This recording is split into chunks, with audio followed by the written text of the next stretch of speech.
한적한 밤, 노인의 앞에 나타난 고영희 씨, 길냥이였는데요.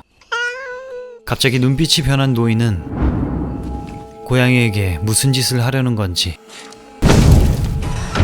설마 아니겠죠?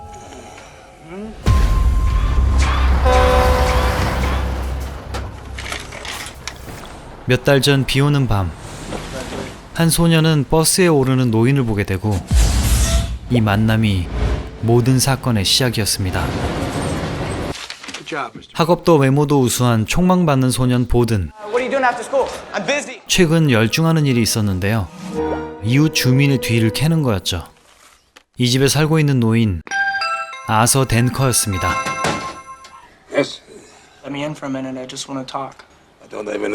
그런데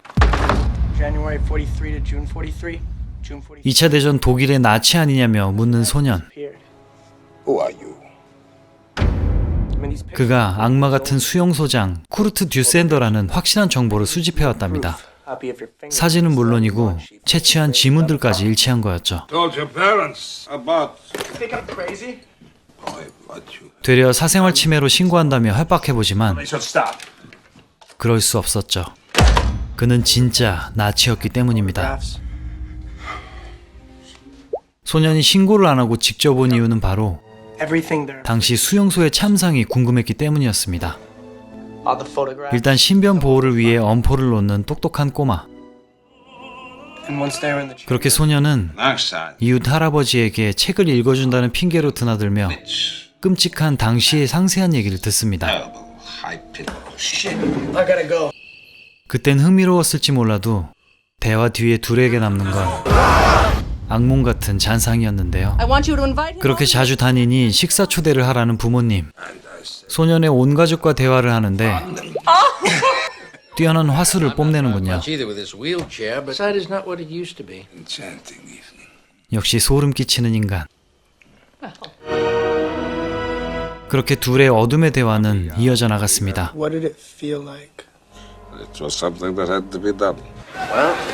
점차 소년의 삶을 지배하기 시작한 끔찍한 나치의 행위들.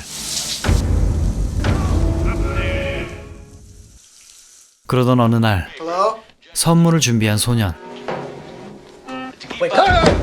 죽은 듯이 자던 듀센더에게 준 건 바로 남들이 보면 안 될 물건. 독일군 나치 제복이었습니다. 그 중에서도 악명 높은 SS 친위대의 옷이었죠. 조악한 의상이었지만 갖춰진 폼. 그때 군대도 안 갔던 놈이 제식을 시킵니다.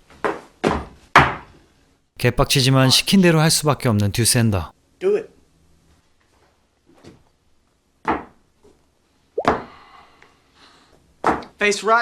그런데 어느샌가 그 시절로 돌아간 듯 했고 칼 같은 동작에 묻어나는 광기.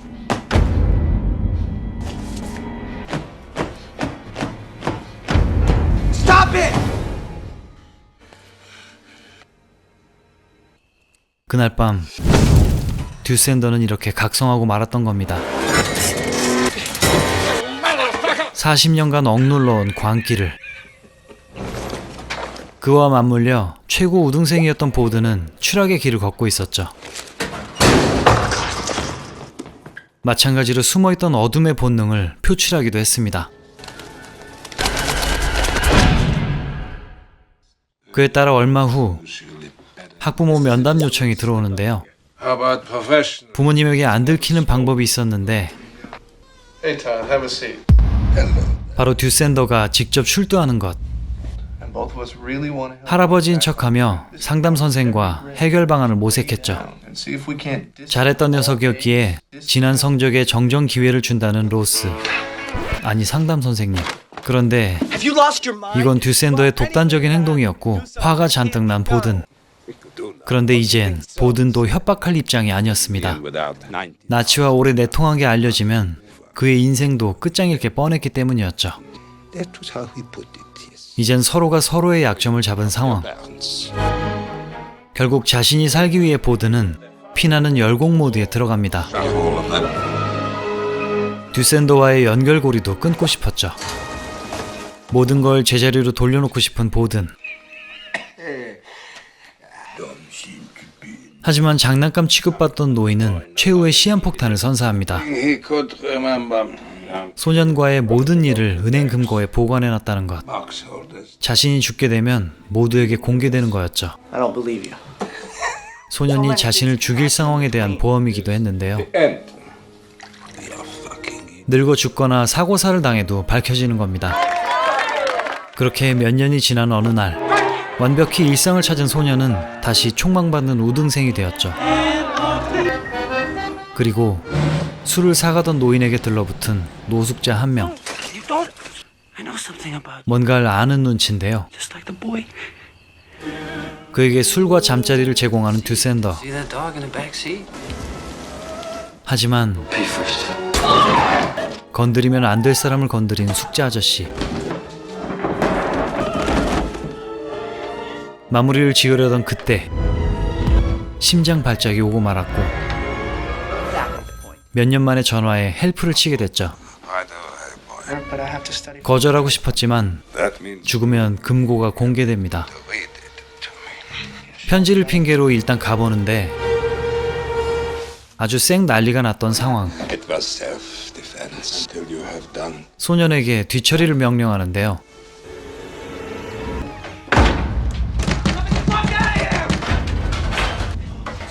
그렇게 본의 아니게 살인을 해버린 소년.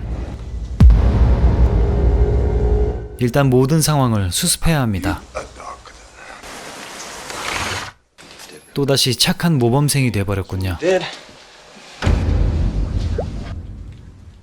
이젠 듀센더의 집에 남은 증거들도 모두 없애기로 하는 보든. 불행인지 다행인지 듀센더는 건강을 되찾았습니다. 이제 남은 건 은행의 금고뿐.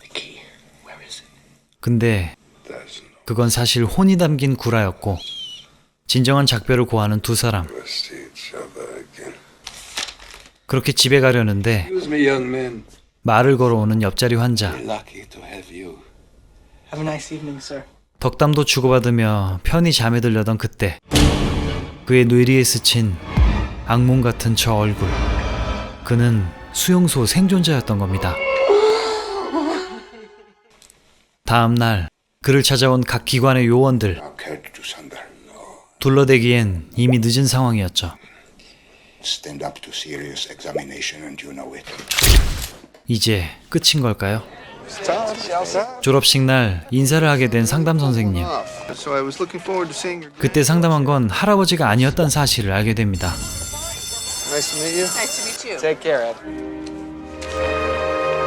그리고 지하에서 발견된 시체.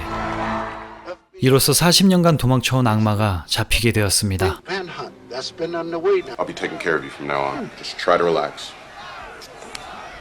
그런데 그날 둘러댔던 편지가 발목을 잡을 줄이야. 바로 똑똑한 머리로 둘러대는 소년. 결과는 성공이었죠. 이제 듀센더 놈만 쳐넣으면 되는 건데요.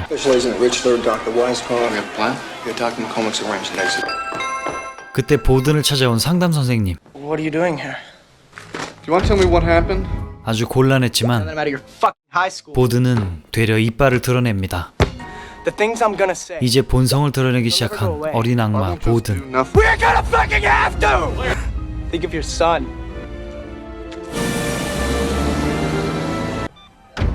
그리고 사회적 처형을 앞둔 듀센더는 마지막까지 비겁하고 졸렬한 선택을 하고 말았습니다.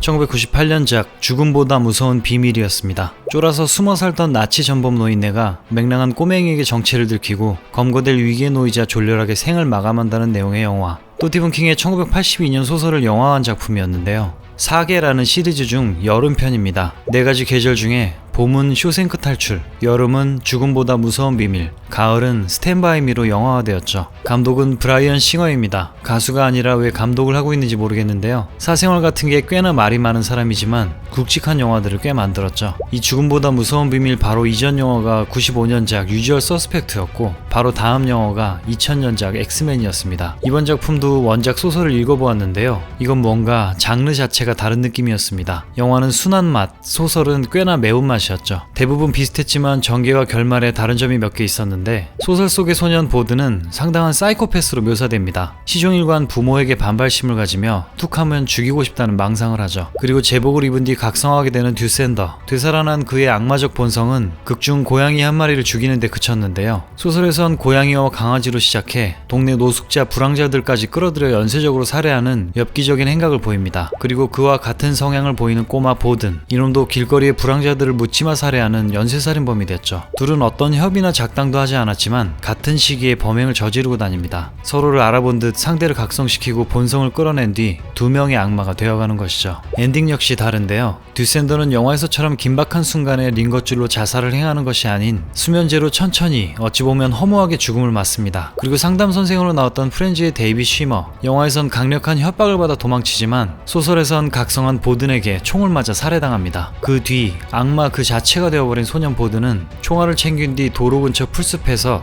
수많은 사람들을 묻지마 총격으로 살해한 뒤 경찰에 검거되는 엔딩. 그 외에도 병실 옆 침대 환자의 상세한 수용소 뒷얘기나 디테일한 묘사들이 많은데요. 이번 원작은 정말 권해드리고 싶습니다. 영화에 반가운 얼굴들이 등장하죠. 먼저 보든의 할아버지 역할엔 바탈리언에서 녹색 연기를 마셔버린 남자 제임스 카렌이 등장하고 보든의 아버지는 엑스맨의 상원의원 브루스 데이비슨이었습니다. 전범을 추적하는 FBI 요원 역할엔 터미네이터2의 다이슨 박사 조 모튼, 학교의 코스염 상담 선생님은 프렌즈의 로스 데이비 쉬머였죠. 정체를 숨긴 나치 할아버지는 무슨 설명이 필요하겠습니까? 회색의 간달프이자 매그니토 이안 맥켈러농. 촬영 당시 57세였던 그는 70대 중반의 노인을 연기하는 게 꽤나 부담이었다고 하는데 그냥 그렇게 보이지 않았나요? 그리고 맹랑한 사이코패스 보든을 연기한 배우 브래드 램프로 96년 굿바이 마이 프렌드에서 진한 감동을 선사한 바 있었습니다. 이 영화 외에도 주목받는 작품들로 승승장구한 그 너무 일찍 성공했던 탓일까요? 2008년 25세의 나이에 약물 과다 복용으로 세상을 떠났습니다.